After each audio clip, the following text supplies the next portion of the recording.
إن في الجنة بابا يقال له الريان يدخل منه الصائمون يوم القيامة لا يدخل منه أحد غيرهم.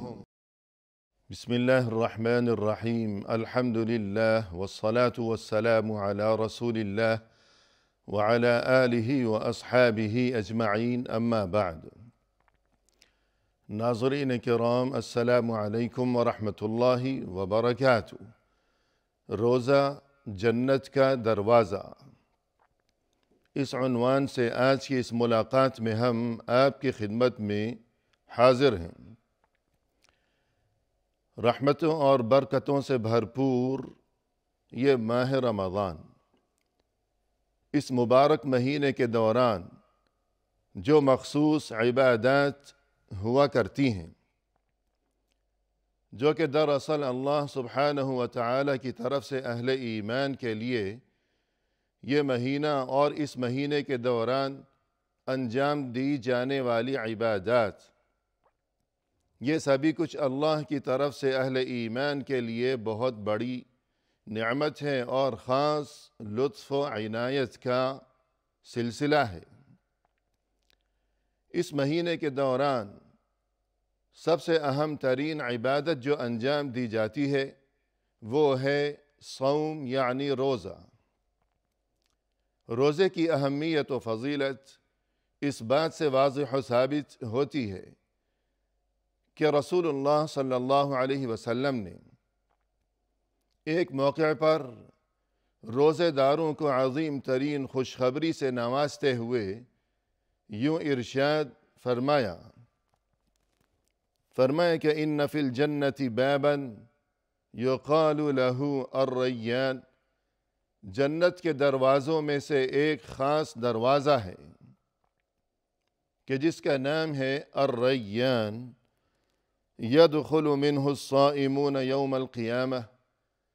قیامت کے دن اس دروازے سے صرف وہی لوگ جنت میں داخل ہوں گے جو کہ دنیا کی زندگی میں پابندی کے ساتھ روزے رکھا کرتے تھے۔ لا يدخل منہ احد غیرہم، روزے داروں کے سوا اور کوئی اس دروازے یعنی الریان سے جنت میں داخل نہیں ہوگا۔ یقال این الصائمون، اس روز اللہ کی طرف سے یوں اعلان کیا جائے گا کہ این الصائمون، کہاں ہیں روزے دار؟ فیقومون، تب سبھی روزے دار اٹھ کھڑے ہوں گے۔ لا يدخل منہ احد غیرہم، اور تب اس دروازے یعنی الریان سے روزے داروں کے سوا اور کوئی جنت میں داخل نہیں ہوگا۔ فَإِذَا دَخَلُوا أُغْلِقُ، اور جب یہ داخل ہو چکیں گے تب یہ دروازہ بند کر دیا جائے گا۔ فَلَمْ يَدْخُلْ مِنْهُ أَحَدٌ، اور تب روزے داروں کے سوا اور کوئی اس دروازے سے جنت میں داخل نہیں ہوگا۔ یعنی ناظرین کرام، انسانوں کے خالق و مالک اللہ عز و جل کی جانب سے اہل ایمان کے لیے اور بالخصوص روزے داروں کے لیے بطور اعزاز و اکرام جو انتظامات کیے گئے ہیں، انہی میں سے ایک اہم ترین انتظام یہ بھی کیا گیا ہے کہ جنت کے جو 8 دروازے ہیں ان میں سے ایک دروازہ بطور خاص روزے داروں کے لیے ہی تیار کیا گیا ہے کہ اس دروازے میں سے روزے داروں کے سوا اور کوئی جنت میں داخل نہیں ہوگا۔ مزید یہاں اس تعلق سے یہ بات بھی قابل غور ہے کہ روزے داروں کے لیے مخصوص یہ جو دروازہ ہے کہ جس کا نام ہے الریان، تو یہ لفظ الریان دراصل عربی لفظ الری سے مشتق ہے۔ الری کے معنی ہے سیراب کرنا، پیاس بجھانا، یعنی روزے دار چونکہ دنیا کی زندگی میں پابندی کے ساتھ روزے رکھتے رہے، اور یہ کہ روزے کے دوران پیاس کی جو مشقت و شدت اور جو تکلیف ہوا کرتی ہے، اس تکلیف کو وہ خندہ پیشانی کے ساتھ برداشت کرتے رہے، محض اللہ کی رضا اور خوشنودی کی خاطر۔ تو چونکہ دنیا میں انہوں نے روزے کے دوران پیاس کی تکلیف کو برداشت کیا اللہ کے لیے، لہذا قیامت کے دن اللہ کی طرف سے ان کے لیے بطور اعزاز و اکرام جو خاص دروازہ تیار کیا گیا ہے جنت میں داخلے کے لیے، تو اسی مناسبت سے اس دروازے کا نام الریان ہے، یعنی سیراب کرنے والا، پیاس بجھانے والا۔ تو یہ اللہ کی طرف سے چونکہ بہت بڑا انعام ہے، اور اسی مناسبت سے ہم نے اپنی اس محفل کا نام یہی تجویز کیا ہے کہ روزہ جنت کا دروازہ۔ ناظرین کرام، یہ جو ماہ رمضان ہے اور اس مبارک مہینے کے دوران انجام دی جانے والی جو عبادات ہیں، ان کی اہمیت کو یوں سمجھنا چاہیے کہ اس ماہ مبارک کی آمد کے موقع پر خود رسول اللہ صلی اللہ علیہ وسلم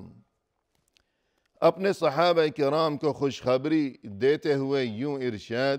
فرمایا کرتے تھے، فرمایا کہ اتاکم رمضان شہر مبارک، دیکھو تمہارے پاس آ پہنچا ہے یہ رمضان جو کہ بہت ہی برکتوں والا مہینہ ہے۔ فرض اللہ عز وجل علیکم صیامہ، اس مہینے کے دوران اللہ نے تم پر روزے فرض قرار دیے ہیں۔ تفتح فیہ ابواب السماء وتغلق فیہ ابواب الجحیم، اس مہینے کے دوران آسمان کے دروازے کھول دیے جاتے ہیں، اور یہ کہ جہنم کے دروازے بند کر دیے جاتے ہیں۔ آسمان کے دروازے یعنی روزے داروں کا یہ جو عمل ہے اور جو دیگر عبادات ہیں اور جو ان کے اعمال صالحہ ہیں، جو اچھے کام ہیں، تاکہ وہ آسمان میں وہاں اللہ کی بارگاہ میں یہ اعمال پہنچ سکیں، اور یہ کہ انہیں شرف قبولیت سے نوازا جا سکے، جبکہ اس کے برعکس جہنم کے دروازے بند کر دیے جاتے ہیں۔ وَتُغَلُّ فِيهِ مَرَدَةُ الشَّيَاطِينِ، مزید یہ کہ اس ماہ کے دوران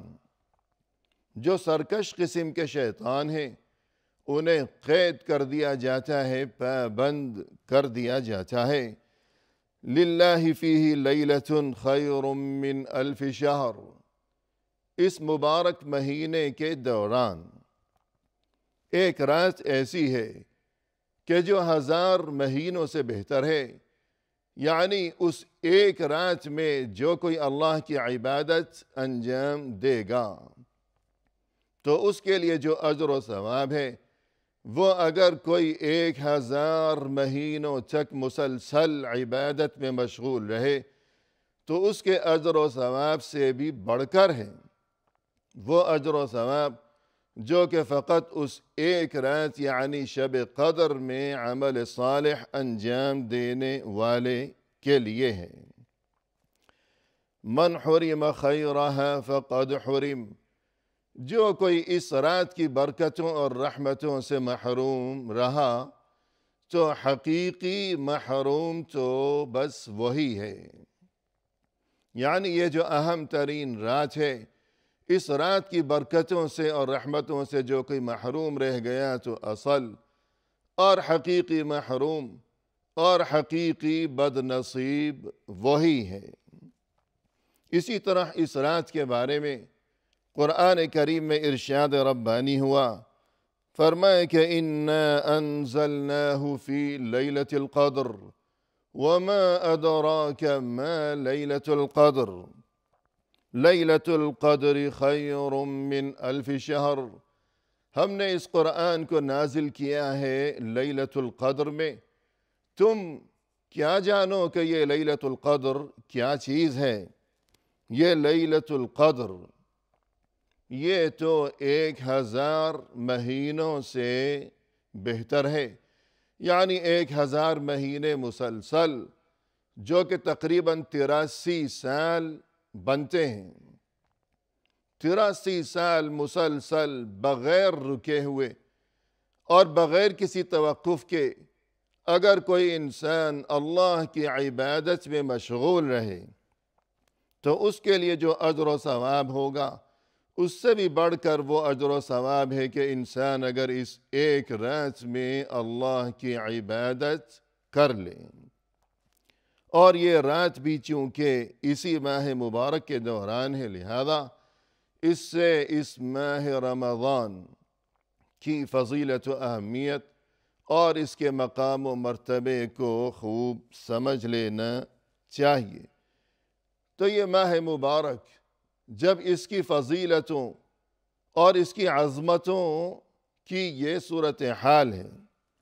تو پھر اہل ایمان کو چاہیے، ہر مومن کو چاہیے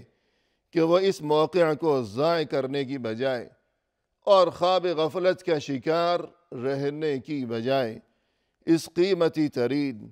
اور مبارک ترین موقع سے فائدہ اٹھانے کے لیے مکمل فکر و جستجو کرے اور کوشش اور محنت کیا کرے کہ نہ جانے زندگی میں پھر آئندہ کبھی رمضان اور یہ مبارک ترین شب و روز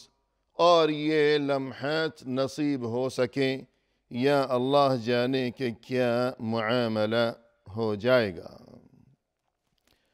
قرآن کریم میں فرمایا وَمَا تَدْرِي نَفْسٌ مَاذَا تَكْسِبُ غَدًا، کسی کو نہیں معلوم کہ کل اس کے ساتھ کیا ہونے والا ہے۔ رسول اللہ صلی اللہ علیہ وسلم نے فرمایا رغم انف امرئ دخل علیہ شہر رمضان ثم خرج ولم یغفر له، ذلیل و رسوا ہو جائے وہ انسان جس نے رمضان کے مہینے کو پایا پھر یہ پورا مہینہ گزر بھی گیا، لیکن اس کے باوجود وہ خود کو اللہ کی طرف سے مغفرت و معافی کا مستحق نہ بنا سکا۔